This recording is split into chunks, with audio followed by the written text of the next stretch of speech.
Salut à toi Nixonaute. Comment nourrir son inspiration? C'est tout de suite dans cette vidéo.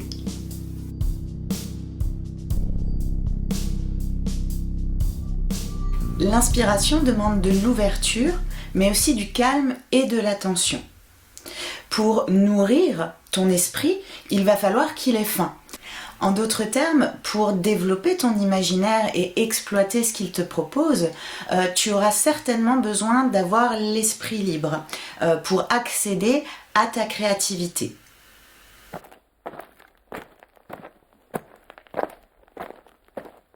La réflexion. Enrichir ton inspiration, travailler dessus, l'exploiter est quelque chose qui va certainement te demander d'être à l'écoute de tes propres cheminements. Comme on l'a vu dans ma vidéo « Comment trouver l'inspiration », il y a une multitude d'éléments qui peuvent être inspirants. Tu vas pouvoir façonner cette matière créative en procédant de fil en aiguille, en prenant en considération tes impressions, tes émotions, tes réflexions.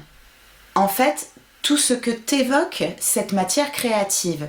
Par exemple, tu peux voir quelqu'un qui sort son chien et imaginer qu'en fait, sous cette apparence, se cache un diplomate intergalactique et son garde du corps. Alors, quelles seront leurs personnalités?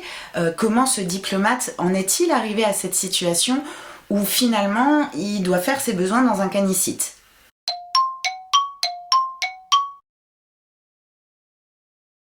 Une certaine rigueur. Il est naturel que les pensées soient parfois accaparées par les choses de la vie. Par contre, t'ouvrir à ton imaginaire te demandera peut-être de prendre parfois, d'avoir certains moments où tu prends une certaine distance avec les choses du quotidien. Ça peut même être par rapport à certains soucis, en sachant que les soucis, ça peut aussi être inspirant. Par contre, pour pouvoir les exploiter au mieux, il est peut-être intéressant de les regarder avec une certaine hauteur, avec une certaine objectivité, de voir la situation, l'événement un petit peu plus dans son ensemble, ou même carrément sous un autre angle de vue. En ça, l'écriture créative a quelque chose de libérateur, peut-être même presque de thérapeutique, mais on verra ça dans une autre vidéo.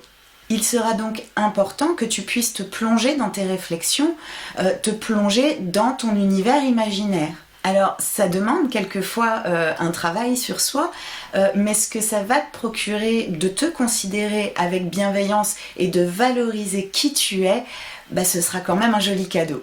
À toi de trouver ce qui te permet de te recentrer quand tu en as besoin. Ça peut être la méditation, sortir faire un tour dehors, mettre une musique et danser. En fait, c'est à toi de trouver ce qui te correspond.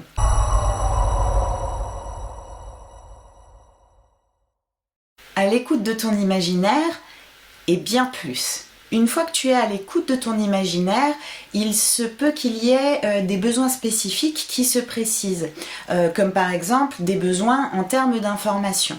Il peut s'agir d'informations en termes de comportement, d'émotions, d'histoire, de science ou tout autre domaine dans lequel tu ressens le besoin d'apprendre certaines choses. La recherche peut être assez facile dans ce cas-là, puisque tu connais le besoin que tu as et il te reste juste à te diriger vers des films, des documentaires, des livres, des articles ou tout autre support qui traite du sujet qui t'intéresse.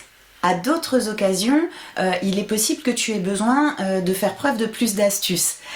Et ça, tu vas pouvoir le faire notamment grâce à l'extrapolation.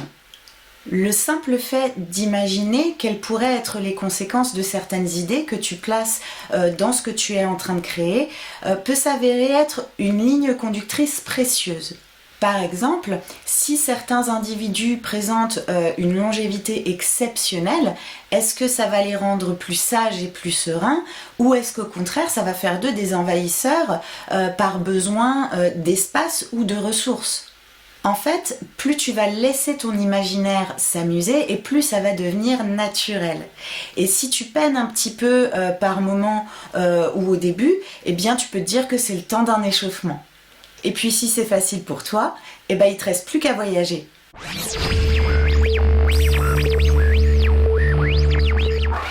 imaginaire unique, le tien.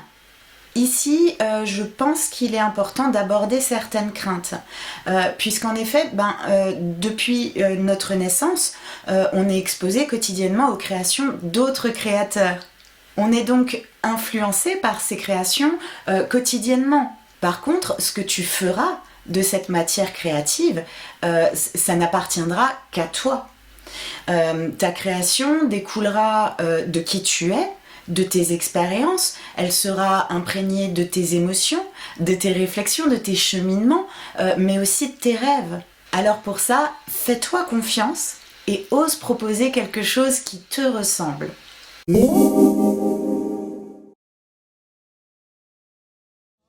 C'est le moment de nous dire à bientôt. Pour ma part, je retourne dans l'univers de mon space opéra en musique. Je t'invite à retrouver mon livre Le Premier Horizon, La Voyageuse et ces QR codes qui t'amènent aux musiques que j'ai composées pour le récit, mais aussi ma nouvelle Les Étignales rêvent-ils de Filles Digitales grâce au lien que je te mets en description. J'espère que cette vidéo t'a plu. Pour me soutenir, pense à laisser un pouce et à t'abonner. Allez, prends bien soin de toi et adopte un regard créatif. Ciao ciao! Plus tu vas t'imaginer avec ton amusement, bah oui, pourquoi pas.